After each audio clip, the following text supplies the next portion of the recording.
Hi there, my name is Matthew. Some of you may know me already. Maybe we're friends, maybe we went to school together, perhaps we worked or work together, or perhaps I am some rando that's just throwing my opinion out there into the void. And why do we need another one of those people, right?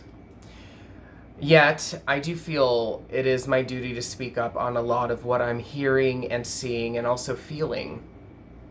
And if this is a message that's applicable to you, great, I hope so. I want to make my objective very clear. This is not going to be super political, it's not going to be super religious, it is not going to be. I don't want it to alienate anybody. If anything, I want my voice and what I say to bring people together, even people who seem as if they're on opposing ends of the spectrum. I have had the pleasure of getting to work in a field where I get to come into contact with so many different individuals, many that are like-minded and many that aren't. I work in makeup. Before I was in the corporate position that I'm in now, I was in the field. I worked at Mac for many years, and during the first years of that, I was doing YouTube tutorials, and maybe some of you recognize me from that. Hey girl, hey. That's not inclusive anymore. There's more than just girls out there. I guess maybe it'd be hey girl, boy, they, hey, these days. And I've seen the good, the bad, the better, the worse, not just at work, but throughout life. We all have. I think all of us have pretty monumental experiences that we can bring to any table, and we can share that experience. But if we lack the ability to understand others, if we only speak with the intention to be heard and we don't listen with the intent to understand, we're doing the world and ourselves and others a disservice. And one of the things that I feel that is really lacking these days is accountability. I'm not here to point fingers at any of you. Some of you I don't even know. But what I want to do is I want to use my experiences and what I feel that I need to own up and hope that that inspires others to make change. And so, while I don't want this to be overtly political or religious or right versus left, America versus the world, I want to just state some facts and give you some background history and then just go from there. I haven't planned what I'm going to say. I'm just going to speak from the heart, off the cuff. I'll probably make some mistakes. I might stutter a little bit, and that's okay too. If it's not okay, then bye, girl, bye. Leave. I was born and raised in Montgomery, Alabama, and I was raised predominantly by my grandfather on my mother's side. Before that, my mother and father, they raised me in a neighborhood that I think most people, if you were to see it present day, and it's been many years since I've been there, but I think most people would consider it not a good part of town in Montgomery. The first friend that I ever had, her name was Courtney, and she lived right across the street from me.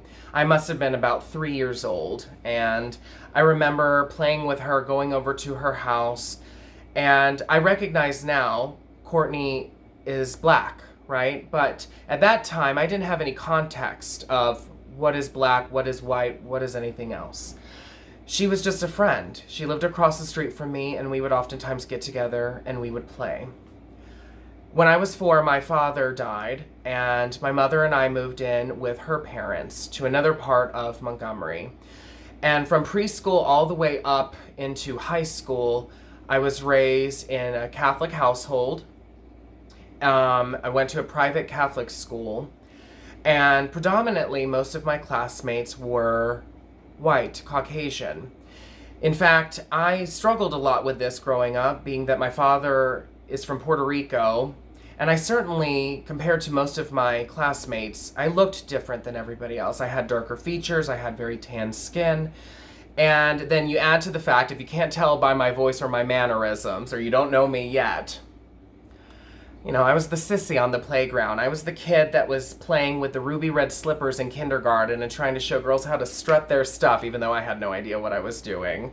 I would play the Mario games, and if you remember the female Koopa, I can't think of her name right now, but she had this wand and she had heels and pearls and stuff, and I would go around the house and act like her and try to sing Ariel, the Little Mermaid, going into a swimming pool. You know, it's pretty clear that I wasn't quite like many of my counterparts at that time. And I was oftentimes teased for that. I don't want to derail too much. I'm just trying to give you context about my upbringing, and I want to make it very clear that I am not a victim, and this is not a sob story about my life. It is just sort of to give you an idea of how the obstacles that I experienced individually in my life, how they're shaping the way that I'm viewing the world presently. So here I am in a school where we're learning the Catholicism, and I know that there is something different about me. I just don't know how to articulate that. A lot of the kids in school certainly knew how. They'd call me queer, sissy, the F word, and a whole other things. I don't know how they even knew that, and it's shocking to me to think that so many people that I knew then and still know to this day knew of these words before I even had an understanding of what they meant. I remember during standardized tests, you would have to write or fill in what your ethnicity was. And it always struck me as odd because I knew that my father was from Puerto Rico, and I know that that makes him Latino, Hispanic. I was being raised by my mother and her parents at that time, a white household, going to school with predominantly white individuals. And that question always struck me as being odd. Am I denouncing my father and my heritage, 50% of which I am, by signing white Caucasian? Or am I denouncing my grandfather, grandmother, and mother by signing Hispanic non-white? It always confused me. I think more times than not I would circle white Caucasian. I don't remember who told me this. I don't remember what was the reason behind it. But if I had to guess, I think that somebody in my family told me to sign white Caucasian on standardized tests because they knew then that it would make my life easier. And if my parents, my mother and my grandparents could see that I was more effeminate, that I liked to play with Barbie dolls, I was very inspired by the color pink, things that a lot of boys who were 5 and 6 years old didn't really get into, at least that I knew of back then. I think that they saw it as an opportunity to try to pave the way to make things a little bit easier because they knew that the world wouldn't necessarily be kind to a boy who sounds a little bit like a girl and likes doing all these girly things. But, you know, as I got older and started to get a backbone, I would stick up for myself. If somebody called me a name, I could dish it right back to them. I learned how to be very clever, how to be very witty. Sometimes over matters I had no understanding of, and other times it was just a means to be defensive. And then I also, too, as I got older and started playing with makeup and coloring my hair and buying girls' jeans, girls' clothing, walking around with a Dooney and Burke, painting my fingernails, I certainly embodied a persona that was very much, I am me and I'm going to be me no matter what. And if you don't like me, get the hell out of here. And I can see why that would be very ostracizing to individuals who might look at me just trying to understand how somebody in Montgomery, Alabama is walking around with a full face of makeup and crimped hair and a butt crack part and all this other nonsense. But that's who I was at that time. As I got older and I ended up getting a job in the makeup field, starting off at MAC Cosmetics, a brand whose credo was all ages, all sexes, all races, all MAC at that time. I believe it still is to this day. I certainly believed in that message. I believed that I was the one that was looked at as being less than. And now I have an opportunity to make other people feel inclusive. Whether you're black, white, gay, straight, boy, girl, and everything in between, you had a place coming to the MAC counter, getting your foundation matched up, helping to learn how to do a smoky eye or bold red lip or whatever. And I really believed that I had the power at that time, at 19 plus, to make a difference. I started making YouTube tutorials and I was trying to showcase what I was learning at that time and give it out at a time when social media influencers weren't even a thing that I knew of. I was just a boy wearing makeup and I wanted to teach people what I was learning. At that time, I didn't think of makeup as being very vapid what I loved about my job was that I was able to connect with so many different individuals from all over. Being in Alabama, you have a lot of people that are born and raised there, like I am and was, who have never left, that don't have much exposure to other countries, other cultures, other beliefs. Certainly coming from my school background and going into a liberal arts college that had a religious background to it as well, religion played a big part of shaping who I was and changing the way that I look at people and the way that I look at myself. But there was always an underlying tone that whatever I believed, whatever I was, whoever I could be, it isn't the norm. And so fast forward, enough like the context, fast forward, all these years later, I look at what's happening in the world. We're in the middle of a pandemic where many people feel scared for their lives and their loved ones' lives. They don't want to put themselves in harm's way. And then there are other individuals on the other spectrum who don't believe in it. And okay, that's okay. I do. And that's fine that you have a difference. I want to protect myself and I want to protect others. So I choose to wear a mask when I'm out in public. I meet up with very select people to this day. I've been tested. And there are others that are very bothered by this. Then on the other side, in the news, it's hard to not see how politics are being used to divide us. And whether you're Democratic or Republican, that doesn't matter to me.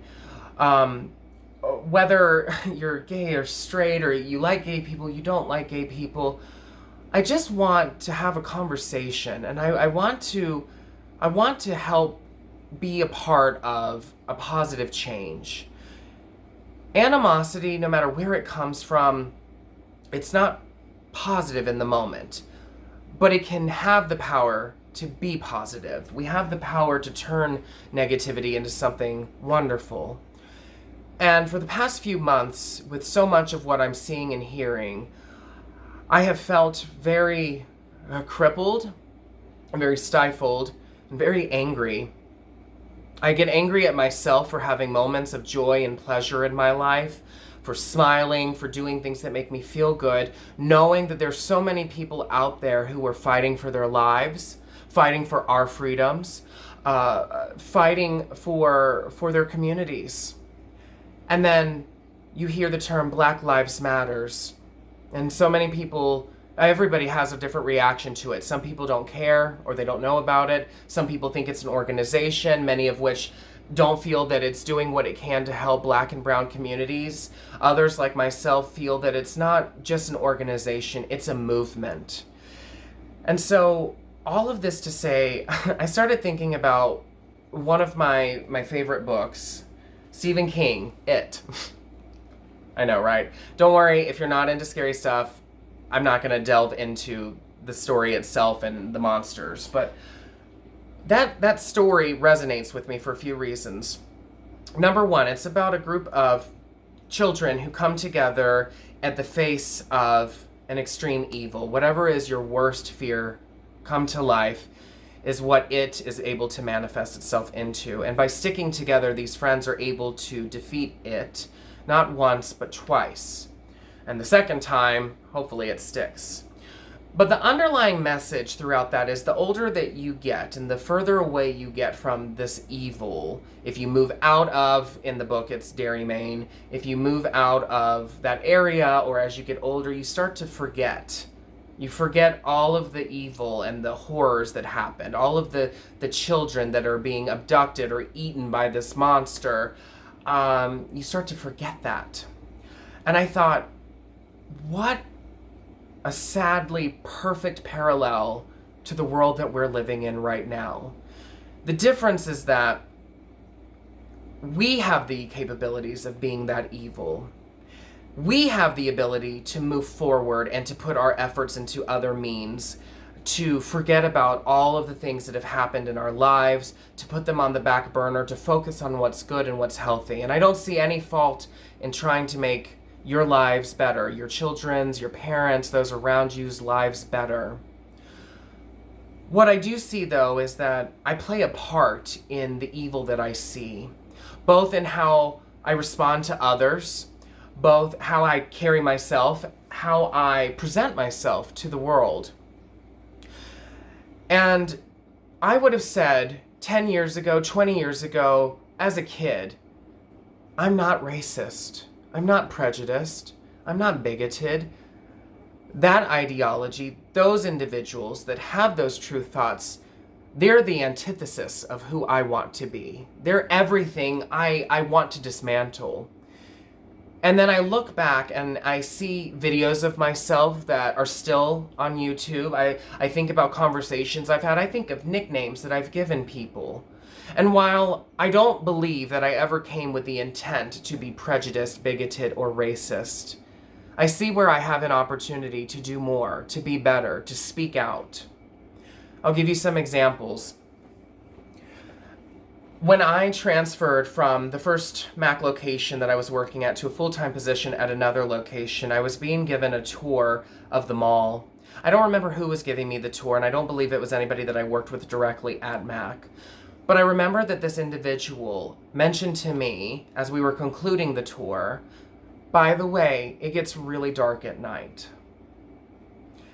And at the time, I thought, and I think I said this, well, yeah, of course it does.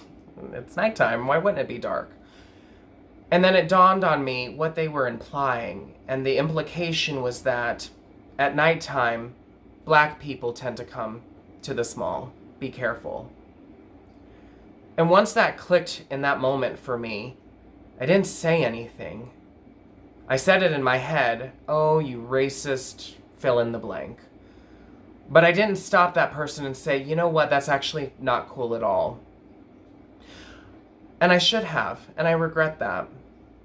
And then a few close friends of mine and I, we were talking about working on a project, and these are friends that have been very instrumental both in just the way that I think of my life and how privileged I am to know these people and have shared with their views, compare and contrast to how they live their lives. But they were mentioning to me there's a lot of videos where we personify all of the things that we're championing for. And it comes across as unintelligent, as ignorant. And they're right, it does. I've given nicknames to friends of mine that I mean it in good intention, and yet I think that there's a connotation behind it that it comes across as let me just give you an example. I have a friend named Kelly. You know what I call her? Kaliqua. What does that mean, right? I have another friend, and I call her Sherwaliquanishante. And I don't mean it in a racist way, and yet I realize that is racist. If anybody else heard it as I'm speaking it out loud, it has a racial connotation to it, regardless of my intent. And the accountability that I want to see in the world has to start with me too. There are videos, videos that I've done, there are times when I could have been a better activist, when I could have been a stronger ally. And as I'm doing a lot of thinking and taking time to process my thoughts, I realize there's a difference between saying you're not racist and being anti-racist. And I want to be anti-racist. I want to stand up for all people. All people have a voice. All people matter. But right now, so many underserved communities are losing their lives. And this isn't to put blame on police officers. This isn't to put blame on mainstream media or those who choose to ignore it. I'm tuning in, and what I'm seeing in the world is a ton of animosity, a ton of hate. And while I'm not a practicing Catholic, and I dare say I don't practice any outward religion right now, except maybe pluralism, where I believe that your beliefs are your beliefs. Let them guide you, just the way that I let mine guide me.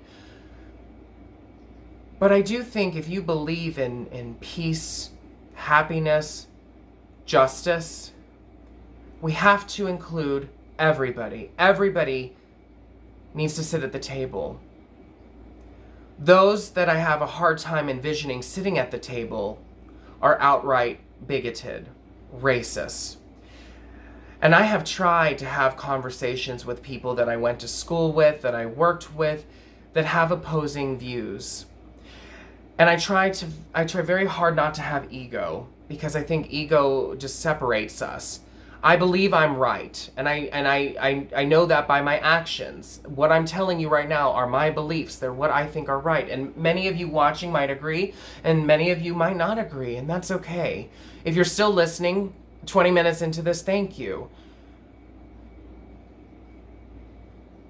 What I want more than anything is for us to think about the other side. In America, we are trained to be proud Americans. We are proud of our heritage. We are proud of all the freedoms that we have. We should be so thankful for all of the men and all of the women who've laid down their lives for us. And I'm not discrediting any of that. I am thankful that I was born here. But I can't help but feel a sense of shame and guilt that my fellow Americans and those outside of America are seeing on the news, they're reading in the papers, how much tension, how much hurt, how much killing is happening. And to what avail? What are we gaining from this? We're not having meaningful conversations. We're not trying to understand each other. We are trying to get other people to see that our views are the only views that are acceptable. And if you don't agree with that, get the hell out of here. And I'm certainly one to have done that. Just this evening, I popped off on some chick on Facebook because, and I call her some chick, that's so degrading, because she made it very clear in her response: the Democrats are this, the negative. Republicans are this, the positive. Now again, I mentioned I'm not political. In fact, I'm a dumb American. This election is going to be the absolute first election that I'm voting in. I have never taken an interest in politics until now. My grandfather, who raised me for the majority of my right, was a staunch Democrat. He would watch the news, he watched politics, he was in it to win it. And I saw how angry he got, how frustrated, and all the expletives that he would just expel out of his mouth over anything and everything. I thought that my grandfather was pretty biased, but the truth is that he was an equal opportunist asshole to other assholes, excuse my language. If you were somebody who hurt me on the playground and I came home and told him about that, he didn't like you. But 2 days later, if we made up, all of a sudden, he forgave you because I forgave you. And over the years, and long since his passing, I realized that my grandfather really embodied: you give respect and you show respect when respect is earned. Stick up for yourself when things aren't right, but be mindful. Choose your words carefully. He didn't always. I learned from him not always choosing his words carefully. He would get so frustrated at the television, even telemarketers, they were not safe from Diddy. But I learned that I didn't want to be so quick to anger. So when it came to politics, I just equated political views with anger, animosity. I wanted to live in this bubble of happiness and peace. Let's be happy. Okay, I'm gay. Okay, I'm effeminate. All these things, but I can still be smart. I can still be driven. I can still be funny, and a bitch can dance. Okay? Not professionally trained. She just watched a lot of Britney Spears videos and tried to imitate that. And it took me a long time to be confident in who I am and what I bring to the table. And right now, what I feel that I bring to the table is a willingness to listen. I won't listen to racially driven, ostracizing thoughts. If you are spouting hate rhetoric, no, you don't have a place. Not at my table. Maybe at your own, and that's fine. But if you see yourself having opportunities, and I hope that we all do, I hope that we all see that we're great, but we can be better. How can we be better? It starts from self-reflection. It starts from looking within. So to my Black and brown communities, I want to be an ally. I want to champion you. And I haven't always done the best job. And I need to do better. I'm going to do better. And for those of you who don't understand the plight of these Black and brown communities, I ask you, pick up the phone, call your colleague, call somebody that you sat next to in high school or college or grade school. Contact the one Black person you know of and ask them to share their point of view. I took a break from Facebook for a few months when all of this was getting at its peak. And I say getting at its peak, it's been at its peak. It's been at its boiling point, and it's just unloading. Because now, hate rhetoric has a platform. It can breed, it can live. And being a millennial and understanding that we are always glued to our phones, we see it, we feel it, we read about it, and we can tune it out. We can be like those characters in It who grow older and don't look back, and they want to make their lives better. Or we can stay in Derry, Maine, and perpetually live in fear that nothing is going to change, and every so often, every 27 years, this evil entity is going to come back and devour us whole. Or we can choose to take a pause and to own up to what we have control of. I can't control your thoughts. I can't control your actions. I'm only in control of myself. And what I can control is monumental. I truly believe that I'm just one of billions. My life, if I died tomorrow, my friends, my family, they'll miss me and they'll move on with their lives. But if all of us mean something, and I truly believe that we do, even those that are the complete opposite of us, we can learn from that. We can learn to be better, to move away from that. And maybe, just maybe, if we lose the ego and we try to understand why a person would have such hateful thoughts over a group of people that they don't understand, based off of their skin tone, based off of their sexuality, their religion, their political background. If we just take a moment and think, what shaped your views and your thoughts to get you to this place? And are those views and thoughts still valid today? Maybe then we can pave the way to have more meaningful conversations. I can't change the minds of millions right now, and I likely won't. But if I can change one person's mind, if I can help one person to think differently, to think I can control so much more, and maybe my biases aren't justified present day, and the media and all the things that we see on our phone and the people that we surround ourselves, and let's be honest, we surround ourselves by like-minded people. Maybe if I step outside of that and I think about what really matters, I think that we would find that we're not that unalike. If you have children, we all have parents, maybe living grandparents, siblings, cousins, best friends, all over. If we take a moment and we think about what it must be like to walk in their shoes, to see the things and feel the things that they have seen and felt throughout their entire lives, they still need food in their bellies. They need meaningful careers, job opportunities, education, advantages in life. We need a helping hand. We all do. Some of you are going to make buku-oodles of money and not think twice about how that money, how a sliver of that would mean so much more to a family of 4 that has less than you. And sometimes those families that have less financially to gain or less financially to offer, they too have experiences that shape up their heart, their souls, their minds, that we who are well off, we as white people or any people, we can learn from this. And it just takes us going to the table, dropping the ego, and listening with the intent to understand. Why is that not commonplace today? Why do we have to be so divisive? I have friends that are Republican, I have friends that are Democratic, Black, white. I've said this probably 3 other times in this video. My friends are varied, and I'm so thankful that I'm open-minded to have that. And yet, I've also been narrow-minded in thinking that just because I don't see color as a means to discriminate a person doesn't mean that others don't. When I took my break off of Facebook, I reached out to many people that I worked with, that I know, that are friends of mine, who are black and brown, and I asked them to tell me, what can I do?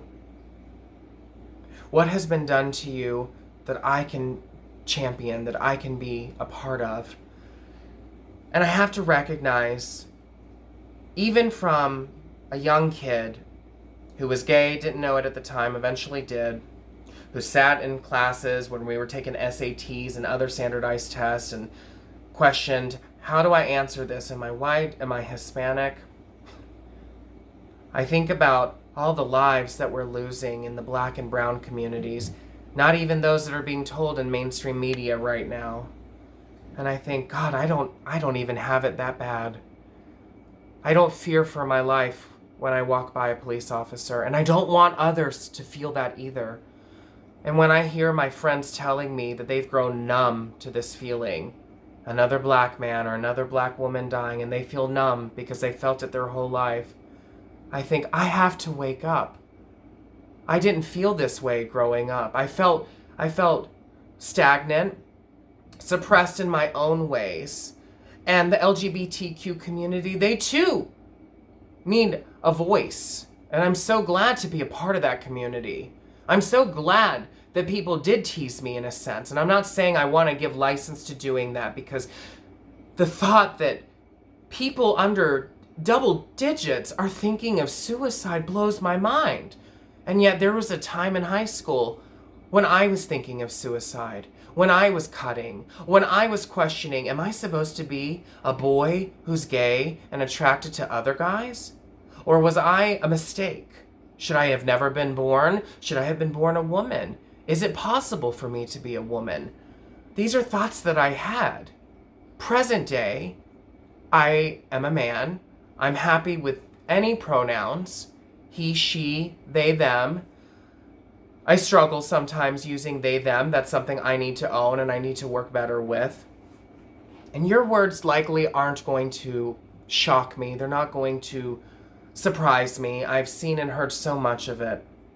What I wasn't prepared for, though, was hearing from my black friends, my brown friends, how they feel just pumping their gas, how they feel for their kids and their parents, just walking in the neighborhood, shopping for groceries.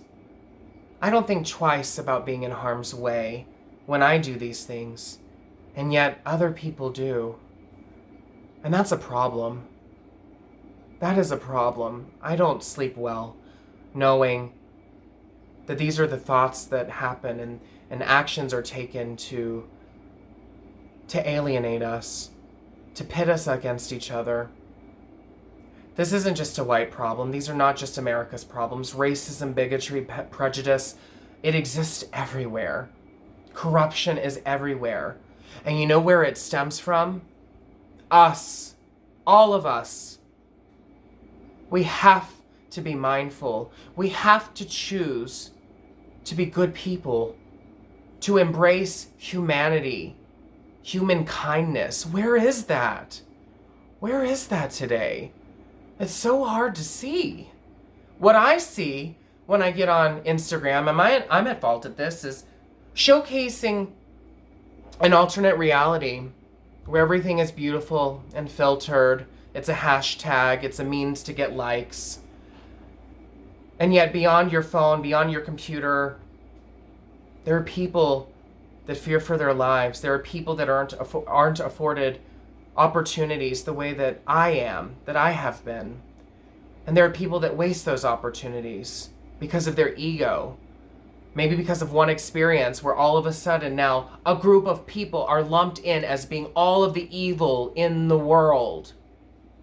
Not every Republican, not every Democrat, not every black, white, gay, religious, non-religious person is bad. And those that are bad, we can learn from. I have learned from my bad teachers just as much as I've learned from my good teachers. But I want to choose to be good. I don't get it right all the time. After this message, I still will probably pop off on people that are racist and bigoted online and in person.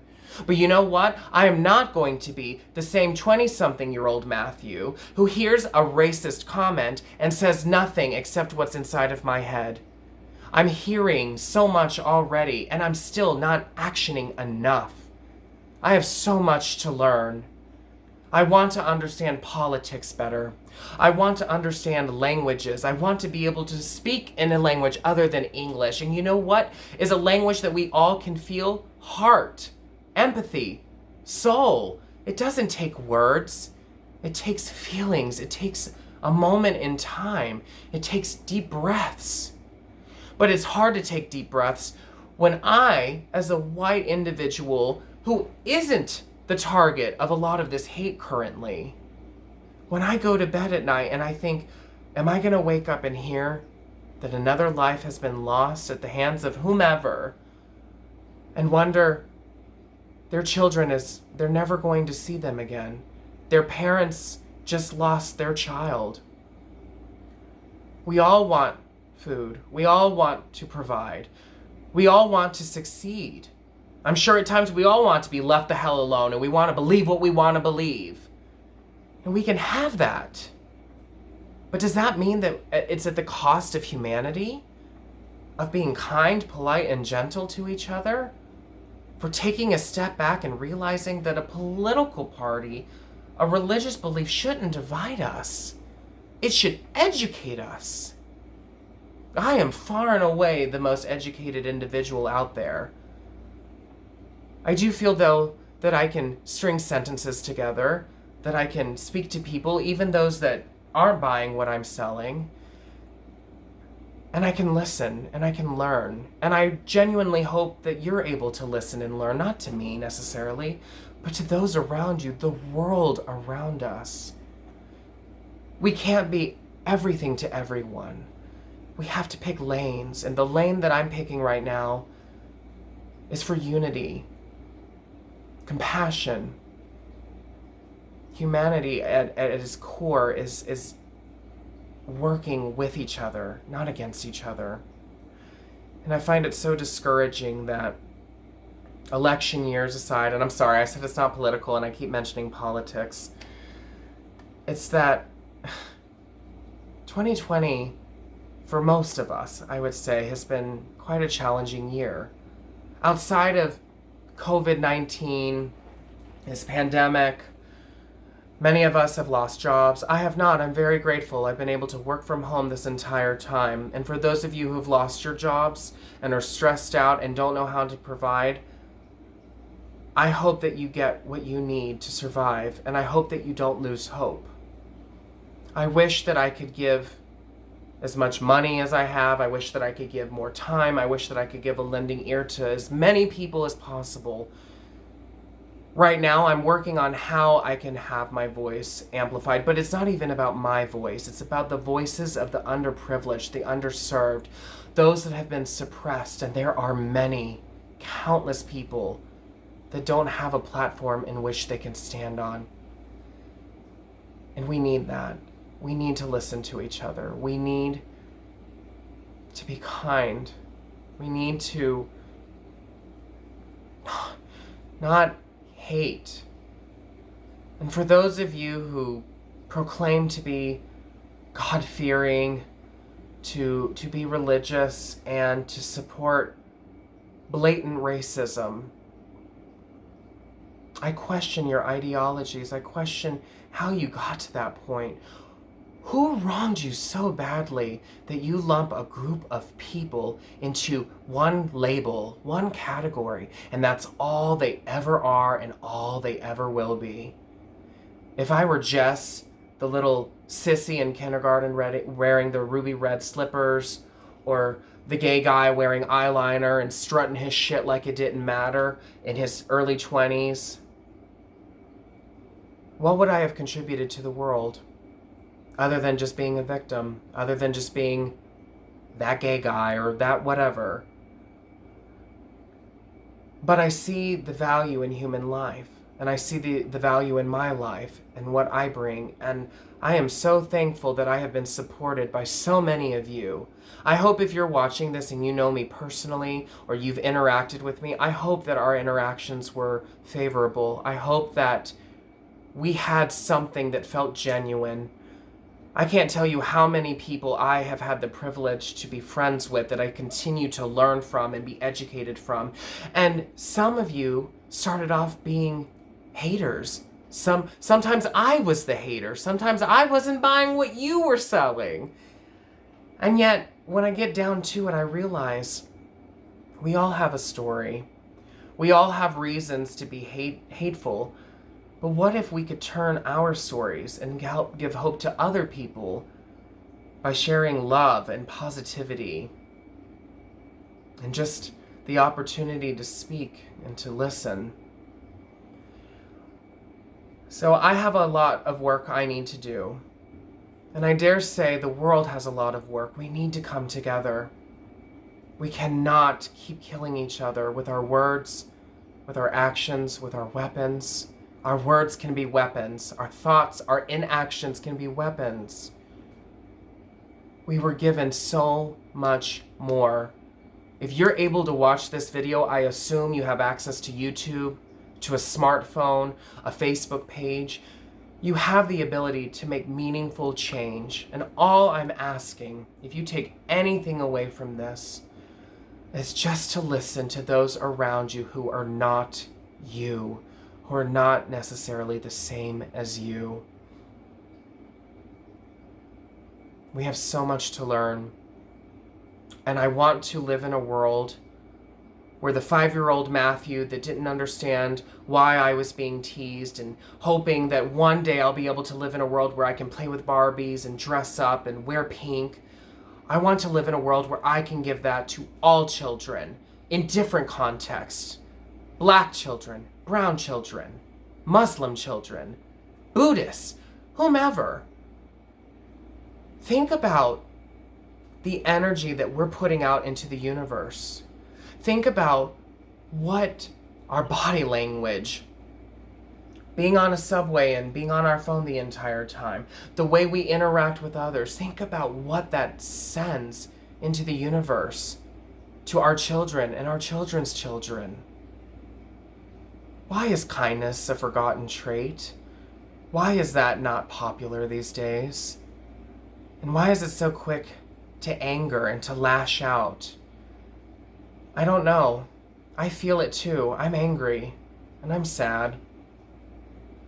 I'm also hopeful. If I believe that if there's no hope, then why continue going on? Why continue trying to make something better? But I do believe that there is change that needs to happen and that can happen if we just take a moment and we come together and we rebuild what's been broken. Mexicans are not your enemy. Drug dealers are not your enemy. Do you know how many people in New York are able to order frickin' weed like it's a pizza? Sorry, totally separate subject. I saw that on an Instagram post earlier today and I thought, it's so true. The fact that I'm able to take 40 plus minutes right now and film this video while people are out there fighting for their lives, that's an opportunity. I can do more. With that, I intend to do more videos and to speak candidly. I hope to bring more people into the fold and have more conversations. People that I agree with, people that I don't agree with. I am trying. I have tried. There are some people that I've tried to send messages to that completely I feel that are missing the message that I want to be a part of, and I try to understand and I try to level with them and provide a different perspective, and some people are just unmoved. I hope some of you that are watching this, if you were unmoved before, I hope that you're moved now, but not for my sake. Do it for your neighbors. Do it for your neighbors' neighbors. Look around you. 3 and 4-year-olds, they don't see color the way that we do. We're taught that. Systemic racism, it exists. And it's always on. It's ever present. It is in the background, whether we see it or we don't. I mentioned earlier, I would have said years ago, I'm not racist. Look at how many friends that I have that are people of color, and I would have meant it. But there is a difference in being anti-racist and calling that out. I will continue to call out racism when I see it. I don't agree with it. It is not a reason to judge an individual based on their skin tone. I don't understand that. I never will. I can't even imagine what God looks like. If I believed in God, I can't even imagine what his face, body, or her face or body looks like. What I hope, though, is that God, Mother Nature, kindness, whatever you want to attribute it to, I want to hope and believe that it lives within all of us and that we all enact that. Be the change that you want to see in the world. And it starts with us. It's easy to sit behind a computer, to pop a meme. I've done that too. I popped a meme, it started a conversation, some good, some bad. And it's as if that one meme, that one commentary embodies everything that I ever thought of or ever believed. Maybe they do. But what I realize now is that we have to have conversations. We have to drive conversations that get us to understand each other more. And even if I don't change your mind and you don't change your neighbor's mind, you still have the opportunity to change others and to get others to think differently. I don't want to be a teacher that people look at and for all the bad things and they learn from that. I want to be a positive teacher, a positive influence, but I'm going to continue to make mistakes. I'm impatient, I get angry. I'm very much American, I. I'm always thinking about I, right? And I want to stop that. We need to come together. And I'm asking all of us to do so. Can we come together? Can we talk? Can we be kind? Can we understand? Can we look past our differences, our skin tone, our sexualities? Can we look past these labels? And can we just see our soul, our intent, our meaning? There's good in all of us. I really believe that. So let's show that. Let's be that. Thank you so much for taking the time to watch this video. I hope there will be more videos to come, and if there are things that you would like to discuss, please, by all means, comment down below. I will not accept bigotry and racism, but I do encourage opposition. I have a lot to learn. I said that earlier. I have a lot to read, a lot to study, and I can learn through your stories, and I'm happy to. Let's come to the table with an ounce of respect and dignity, and let's be kind. Here, there, everywhere. We've all got a story. We could all be a victim if we wanted to be. But let's be a hero in our own lives, and let's help others to see that they too can be heroes, and let's champion good, positive, meaningful. Many of you might appreciate this if you watched my old videos. I used to say it a lot, heard it from a friend when I was 16. I thought it was clever and catchy, and I've never stopped saying it. Make good choices. Make good choices. I've made a lot of bad ones, and I will continue to make some. But I'm actively going to own up to what I know I can control, and I'm going to take accountability for my words and my actions, past and present. If at any point I have offended you, ostracized you, made you feel less than, I apologize. Unless you're a bigot and a racist, then you deserved it. Otherwise, I hope that we can become friends, whether online, in person, or otherwise. I hope the world can survive. for many years, for me to have children and for my children to have children, for you to see your children grow into beautiful, smart, talented human beings. There's so much that we can give. So let's give it. With that, I'll say good night, good morning, good afternoon. Thank you for taking the time to watch this video, and I hope to talk to you soon. Take care. Bye.